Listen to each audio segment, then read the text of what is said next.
So this is super late, I know, but today we're gonna talk about the ban list that's TGC exclusive, and I kind of think this is the reason you don't leave people who are good at Yu-Gi-Oh in charge of the ban list. Like I thought this was a ban list based around wish lists of the pro players. And the first thing I want to bring up is if you go to Ultra Reality Games, there's an article about how what somebody thought about the ban list, like another pro player. And he wrote about how he's afraid of Herodic going off this format. Ophion is a card, and Ophion completely stops Herodic, and it's a popular deck. And you're afraid Herodic is going to get overpowered. Are you kidding me? This reminds me of history. I don't know if you remember General Patton.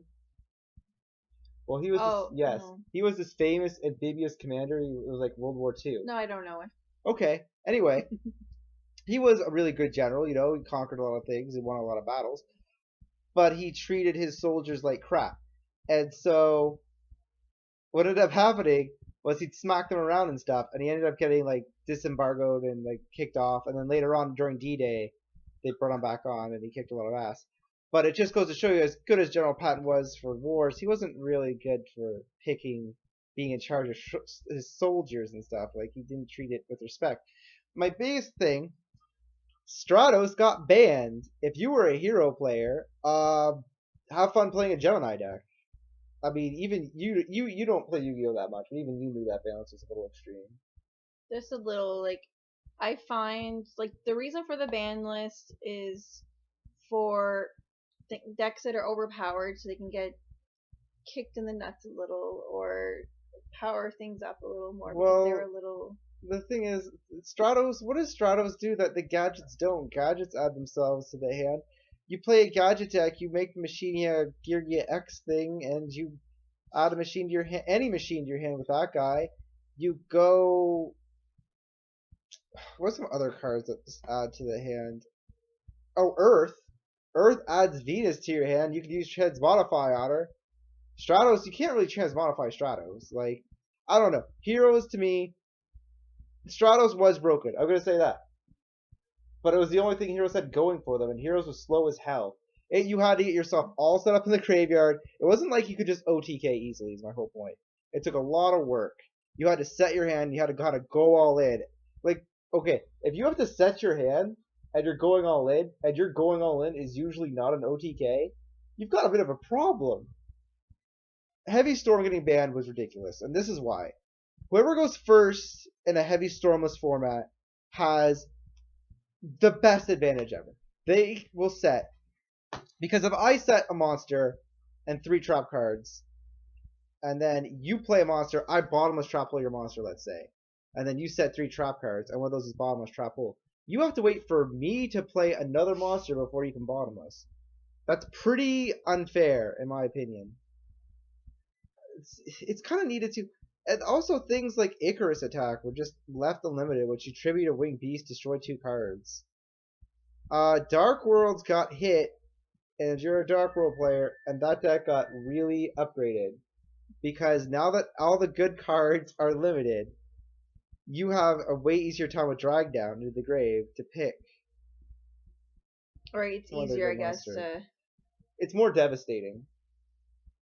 You really want to answer that text. I was a little upset though that the card destruction. The virus cards were. The viruses definitely needed to go. Oh, I can't even. Yeah, but I loved hurting you still have. But the hand just. Card destruction. I actually made a rant video on this computer that I haven't uploaded yet. I mentioned in my other video, I had a card destruction video that I mentioned something in about how it was overrated, and then it got banned, and it's still overrated. And it really didn't need to get hit. Like, and people were like, oh, you know, Dark Worlds and Dragons used it. Dragons are dead. People are like, Plant Synchro! No. No. No. That deck's a mess. Dragon Plant Synchro right now, anyway, is a mess. It can't do anything against Ophion, really. And, oh, yeah. Dark Worlds. If you're against Dark World deck, you're probably siding in your Imps. No matter what, you have to keep the Imps in anyways because they still have the Drag Downs and the Mind Crush. So they would get you game 1 with card destruction, probably not game 2. And not every deck was hurt by card destruction. If Dark World played card destruction and they were against a Dark World deck, they're in for a bad time. And the same thing with like Chaos. Like you do card destruction light and dark base deck. Well, you might get their key cards, or you might let them draw into the blacklist your soldier. So it was always kind of this gamble. It was balanced in my opinion because it was -1 most of the time. I guess Plant Synchro Dragons used it, but like I said, that deck's just a mess, and it really can't deal with Ophion. Infernity Launcher didn't get touched. That made sense, right? Because that deck's not going to be tier 1. They have the Bobble Chain. You can't heavy storm them, so it's not like they can't stop Infernity Break. I'm getting kind of mad. so that was good balancing. Oh, okay. Was there anything else that was... Oh, Macro and D-Fisher getting limited. Soul Drain getting limited. Soul Drain getting limited. Wait to buy your cards from now on. The card market for Yu-Gi-Oh! The prices are all going to drop. All of them. Because we're going to have 3 banlists a year instead of 2. And that's a big difference. That's like once every 3 months, I believe. I know it's once every 4 months. I'm pretty sure some guy told me 4. No, on the website it says September 1st. Once every 4 ban lists, there's going to be a new deck. And they're not afraid to touch cards that just got released. Like Konami of TGC just hit Soul Drain, which just came out in Cosmo Blazer, like a step before this one. So what? You're gonna spend $140 on a card, and it could be banned next ban list. That's 4 months. That's not a good investment. So you can see everything's gonna kind of lower down. But just back in general, the problem I have with limiting D-Fisher and Macro was that if you're a 6 Samurai duelist, you couldn't really side in Macro Cosmos. A lot of duelists were kind of defending the ban because they're like, you can still run D-Fisher, Macro, and Soul Drain. Well, Soul Drain doesn't help your problem against Boojin, because Boojin are going to discard. I'd rather just have the D-Fisher out, which stops them from discarding and just putting things in the graveyard in general, which that deck likes to do. And don't act like that deck is going to be a threat. It's not. It's just a point that you took away a good side deck card. And since I can't run deep macro because I won't be able to send my continuous cards to the graveyard, it's kind of an unfair hit. And I know they had to do it because they banned Heavy Storm. So I think the solution for this is for Konami to release a spell card that destroys 2 spell cards your opponent controls.